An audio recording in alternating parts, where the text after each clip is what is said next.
Good evening to you, my friends, family, and to those of you sitting on the fence, to God and His Word.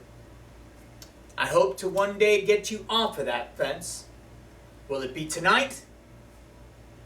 Who knows? But here's my attempt. We are in the path of Hurricane Dorian.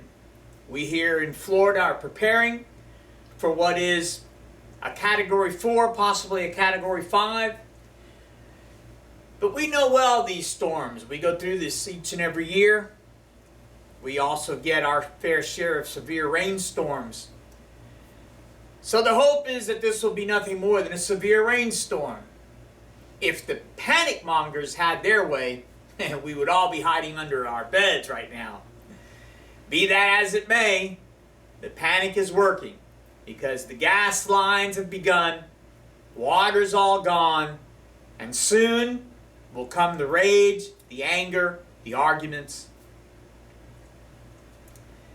But there really is no need for that if we know of the storm, why the storm, and the end to the storm. There will be other Dorians. There will be hurricanes by other names.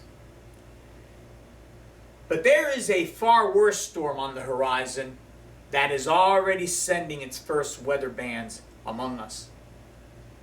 And that storm I call the storm of life. And it's part of the sign of the times. There is a chaotic feel to today's troubling societal emotions, if you will. We have very little empathy and a lot of self-righteousness in the air. No predominant color, no predominant gender. It's just clear across the board, dog eat dog.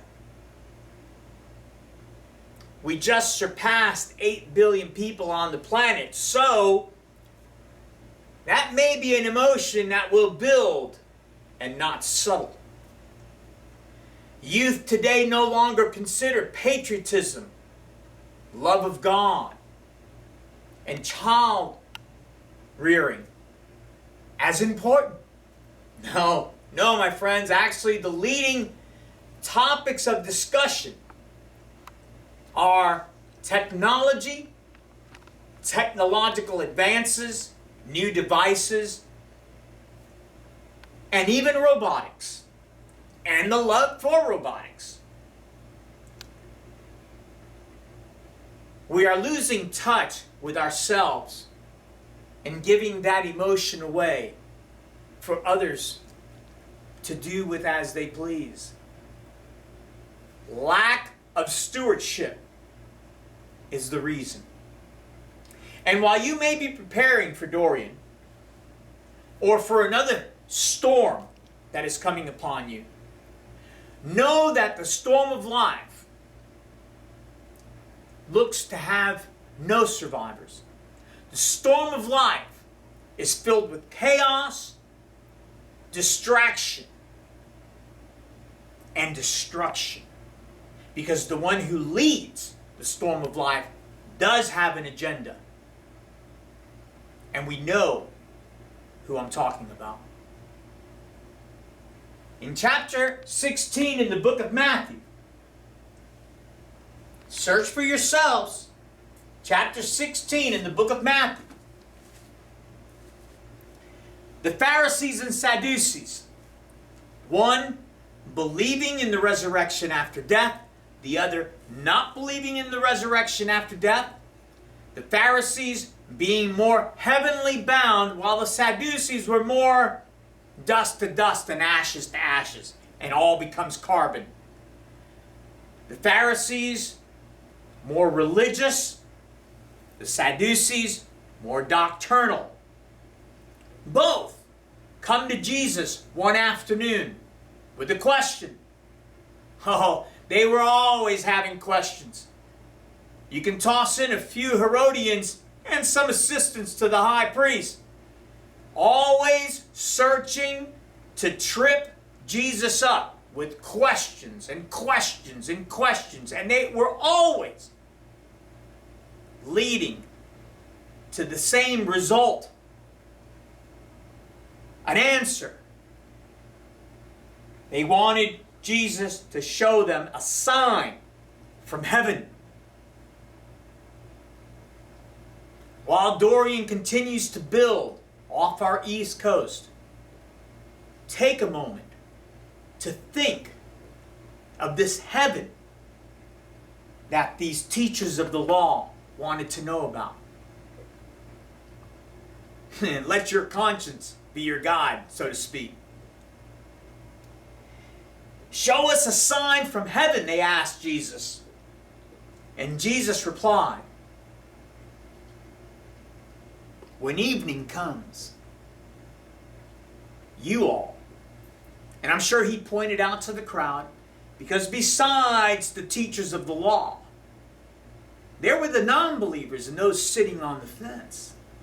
Those who would eat fish and bread, take their fill, and then leave out the back door, so to speak. Jesus, when evening comes, you all say it will be fair weather, for the sky is red. And in the morning, you will say, Jesus still speaking, today it will be stormy, for the sky is red and overcast.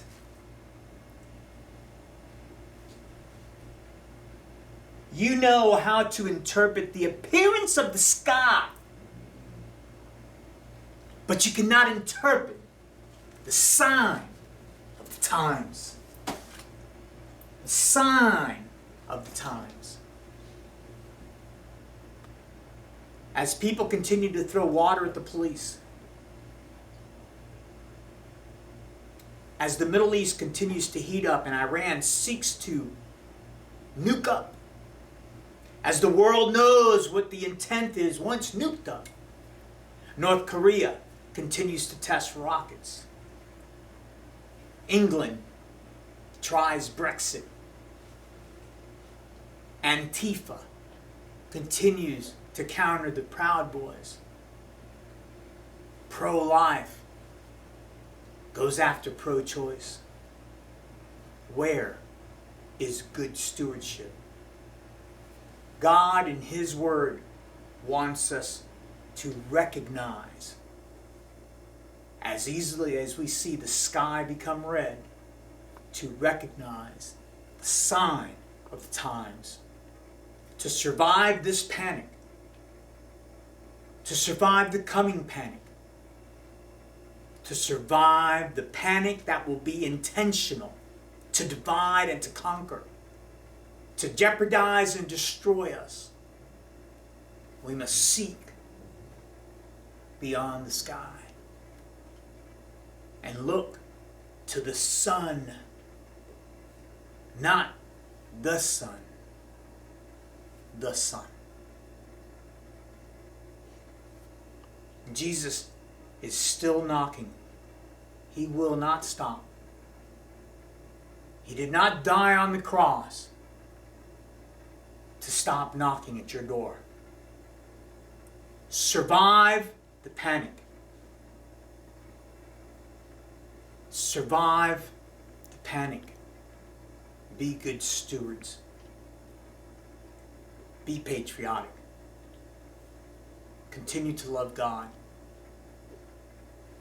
and love your children. Amen. Shalom.